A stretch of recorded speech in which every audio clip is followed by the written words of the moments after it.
Hello, beautiful 1 million meditators. How are you today? I am live with my dear friend Renia, 1 million meditators ambassador in Canada, specifically in Toronto. Hi, Anita. Welcome, Rania. It's so awesome to have you here. And I want to start by expressing my gratitude for having not just participated, but having led so many of our past 1 million meditators, global meditations. What motivated you to join the movement and to broadcast live meditations during our global events? Because I really believe in the power of meditation, and I know that it's a fact that when groups of people get together and meditate together, it really, creates like such a vibration of love or whatever the intention is of that group, and it increases it exponentially. So I've been meditating for quite a while, and when I met you and heard about what you were doing, it just seemed like something that was natural for me to do, and I wanted to help. So it comes natural. What type of meditation do you practice, Renia? At the moment, I do, in the mornings, I do a type of meditation called I Am meditation, which is a really beautiful meditation that it's about 30 minutes long. Yes. And then in the evening, I do a meditation where I sit in silence, and which is the hardest type for me. And just sit in silence. I repeat a mantra for the first like 5 minutes or so, and then I just sit in silence for the next 15 minutes. And is this also the time when you set intentions for, manifesting something new in your life? That is usually done separate. My meditations are often times about just sitting in silence and receiving. And also just like, getting out of my ego mind and just being. Yeah. So if it does come up, then yes, but I don't, it's not exactly a time for me where I set intentions during that time. That's separate for me. Okay. Yeah. And you said you've been meditating for quite a number of years. If you don't mind sharing, like, how was your life before meditation and how is it now? What is one example of a transformation that you've experienced and that you attribute to meditating on a regular basis? So many things. I think it has helped. So I think before meditation, I was somebody who was more like out of my body. Like I was kind of like, I would fade away easily. I was like, like daydreamy. And meditation for me has helped me to really be grounded in my body, more focused. Yeah. And so that would be, the main thing. But also just, I think, my health has really improved. Not that I was unhealthy, but I just feel that the power of like, conscious breath and meditation itself has like so many physical health benefits. Mm-hmm. I just feel like stronger and more grounded in essence is what I would say about that. Do you also feel it had an impact as it relates to your conscious business? Because being your friend, I know that you create vegan belts where mm-hmm. no animals are being hurt. Does that somehow connect with the intention of 1 million meditators of helping our planet thrive again, which includes, protecting and revering all animals? Sure. I absolutely think that, the livestock industry, creates a lot of pollution that is unnecessary for our planet. A lot of forests and trees have been cut down in order to create room for, raising cattle, which I don't think is necessary. And just like the water that is used to, raise farm stock animals, I don't think it's necessary because we can turn more to a plant-based diet. So I definitely feel that, that's all contributing to making differences on the planet. And then also I just feel better, once I change my diet, like I just feel so much better. That's true. And to add to that, I personally feel that today we have so many options of fabrics and materials, and I know the belts you create are super, super strong and resistant, and there's no leather is not necessary to be used Yeah. in order to create our footwear or our belts or anything else.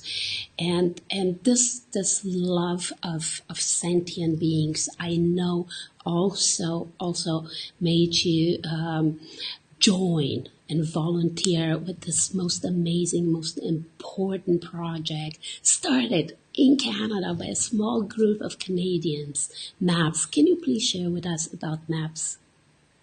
Sure. So the organization is called Parvati.org, a nonprofit dedicated to creating, um, a healthy planet. So the first priority is to protect all of life on Earth by creating the world's largest preservation area in history, known as the Marine Arctic Peace Sanctuary, MAPS. So this is to protect the Arctic Ocean, the part that is north of the Arctic Circle, to make it the world's largest peace sanctuary so that it is free from exploitation.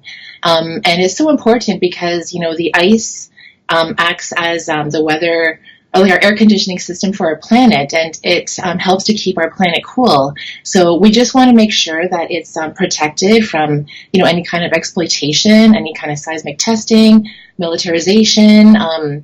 So that is what MAPS is all about. And I started volunteering for Parvati.org right from the very beginning. And it is something that, I really enjoy doing. I've been doing it on and off since even before 2014, which is when it was first officially, made official. So it's such an important cause, and we've created the MAPS Treaty, translated it into the 6 official languages of the United Nations. We've sent it to all country leaders, knowing that when 99 of them sign on, the MAPS Treaty will go into effect. So it's very exciting, and it's doable. It's that totally doable. It is so doable. I totally believe that. And you know what, guys? When Renia first told me about MAPS, she explained to me how whales actually put into our atmosphere equally or more oxygen than our trees do. And I will link in the comments in the description of this video below to MAPS and to Parvati.org, so you can watch the video in there and be absolutely amazed why we need the whales. Not only are they beautiful, magnificent animals, and when there's seismic testing happening, they go deaf, which means they can't navigate anymore, which means they're beaching themselves, which I always start crying about. So already quite a few countries' presidents have signed the treaty. So Two. Okay. So we need your help. Please comment below if you work in a government organization and you have any ideas how we can reach the president of your country. Please comment below and please get involved. This is so important because really, without the Arctic, there is no human race. Isn't that so, Renia? Well, it's not the Arctic. We're talking about the Arctic Oceans. I just want to make that clarification. So we're talking about the ocean part. Yeah. Yeah. But It's so important. And definitely, people can get involved by becoming a MAPS ambassador. They can go to Parvati.org and sign the petition, which is quick and easy to do. And we also have an electronic letter that you can go to and send off to your government leader, which is already pre-written on the website. So there's so many things that you can do to get involved and to let your governments know that this is something that we want. And together we can all agree on this one, important cause and work together for this one common goal and make this amazing, amazing shift. Now, Renia, may I mention one of the MAPS ambassadors? Actually, I think he was more than an ambassador, a dear friend of ours, Darcy, Canadian, who... Yes, Darcy Belanger was one of the founders of Parvati.org and one of the volunteers. He contributed so much, and he unfortunately recently perished in a plane crash when he was going to Kenya to one of the environmental meetings to talk to delegates to raise awareness and get signatures for the MAPS treaty. And so we're all, very heartbroken by this event. He was a friend of mine. I've worked with him before, and unfortunately that did happen. So we're all very, just saddened at the org, and it's a difficult time, but we are dedicating the 1 million meditators 8th global meditation coming up this Saturday to the memory of Darcy. His last broadcast or vlog was, I believe, from an airport where he was given an update to the entire team, and he was so on fire with the results that he had gotten. So this is such an example of courage and altruism. I love mentioning this word because altruism is giving unconditionally, not expecting anything in return for the greater good of humanity.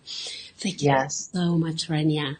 And I'm so looking forward to your broadcast. And everybody, thank you. Everybody who is on Eastern Central Time, which is Toronto or New York, please look up our event and join Renia's broadcast. 10:45 Eastern AM. And also I want to say, if anybody would like me to give a MAPS presentation, I can do it online or in person. It's 20 minutes long, and I do it for free. And it will explain, about what Parvati.org is and about the MAPS treaty. And it's just such a wonderful story. I can't possibly say everything in this short interview, but it really is important. And so such a wonderful cause. So thank you so much, Anita, for doing 1 million meditators and for allowing me to be part of it. And I look forward to meditating with everybody on March the 30th, this Saturday. Loving ourselves and the entire planet. Thank you. Love you, love. Love you too. See you on Saturday. Bye. Bye.